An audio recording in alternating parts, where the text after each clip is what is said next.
ये कि नजर बद क्या है और इसकी अलामात क्या है। औज़ुबिल्लाहिमिनश्शैतानिर्रजीम बिस्मिल्लाहिर्रहमानिर्रहीम। सबसे पहले अल्लाह का लाख लाख शुक्र है कि उसने हमें ज़िंदगी दी, सेहत दी, अकल दी, शऊर दिया, समझ दिया।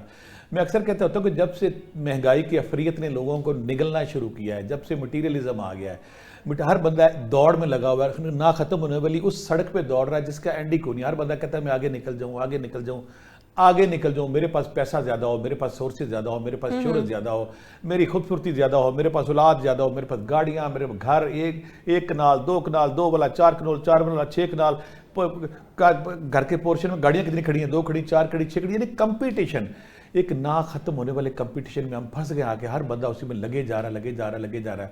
अब जब उस कंपटीशन में वो चीज़ें नहीं मिलती तो फिर दाएं बाएं देखते हैं किन के पास है।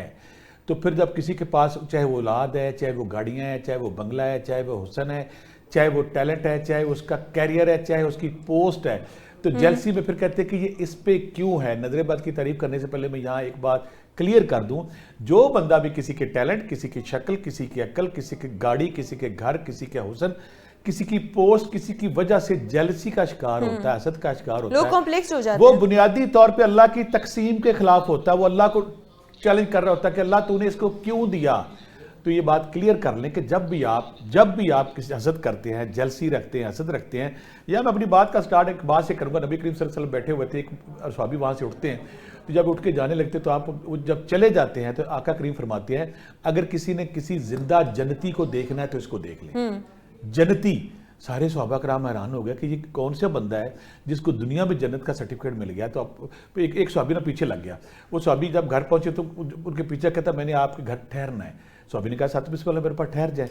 वो 3 दिन उनके घर ठहरा। 3 दिन वो देखता रहा कि ये सहाबी नमाज कैसे पढ़ते हैं, इबादत कैसे पढ़ते हैं, चैटी करके करते हैं, इनके शब रोज़ क्या हैं।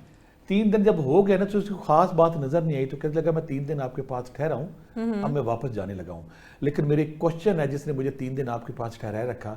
वो जो मेज़बान साबित करने लगे क्या क्वेश्चन, कहने लगे मुझे ये था कि जब तुम उस दिन वहाँ से उठे थे ना आका करीम की मजलिस से, तो शहनशाह वलायत आका करीम शहनशाह दो आलम महबूब खुदा ने कहा था कि अगर किसी ने जिंदा जन्नती को देखना तो ये शख्स देख ले। तो मैं आपके घर उस नेकी की तलाश में आया था, उस खोज में आया था। मैं 3 दिन आपके पास ठहरा लेकिन मुझे वो नेकी नज़र नहीं आई। तुम्हारे अंदर खूबी क्या है? तो आपने जो मेज़बान साबित करने लगे मेरे अंदर और कोई खूबी हो ना हो, मैं फ़राइज़ पूरे करता हूँ। सोने से पहले मैं अपने दिमाग को, अपने दिल को, अपने सीने को हसद, बुग़्ज़, कीने से पाक कर लेता हूँ। यानी कि इसका अजर कितना बड़ा। हम जब सोते हैं तो हम लोगों के नुकायस गुनते हैं, फलाने के पास ये है, फलाने के पास ये है। अगर कोई इंसान सोते वक्त अपने दिल को, अपने दिमाग को, अपने सीने को, अपने दाएं बाएं लोगों से, रिश्तेदारों के लोगों से हसद, बुग़्ज़, पीर, कीने से साफ कर लेता है तो वो जन्नती है। यहाँ मैं एक और अलर्ट कर दूँ जो हसद की बिना बुग़्ज़ रखते हैं कि अल्लाह का फरमान है कि जब लैलतुल क़द्र रात होगी तो मैं हर बंदे को बख्श दूंगा, लेकिन 2 बंदों को मैं नहीं बख्शूंगा। लोगों ने पूछा या रसूल अल्लाह कौन से? फरमाया जो शिरक करेगा और जिसके सीने में किसी दूसरे मुसलमान के लिए हसद, कीना, बुग़्ज़ होगा।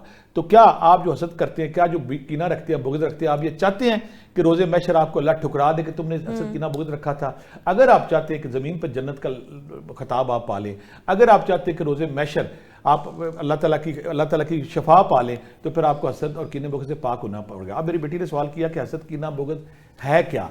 हसद यह है कि जब भी किसी इंसान में कोई खूबी, कोई अच्छाई, कोई शक्ल, कोई पैसा, कोई दौलत देखे और उसमें ना हसद से कहे इसके पास क्यों है, इसके पास क्यों। जब आप मेहनत कर और उस चीज को अगर वो बंदा मेहनत कर रहा है, अगर वो अच्छे अमाल करके किसी मुकाम पे पहुंच गया है, जब आप ये इतराज करते हैं कि हसद की, और हसद के साथ, जलसी के साथ, कीने के साथ, बुग़्ज़ के साथ क्यों है, तो आपकी जो नेगेटिव एनर्जी है उस बंदे पर जाती है, उसको ऑरा तोड़ के उसको ना डिस्टर्ब कर देती है। इससे हम कहेंगे जब किसी बंदे की कोई अच्छाई देख के, कोई अच्छी चीज़ देख के जब उस पर इतराज करने के बाद ना नौसत से, कीने से, बुग़्ज़ से सोचना क्यों है इसके पास, तो आपकी नेगेटिव एनर्जी उसको हिट करती है।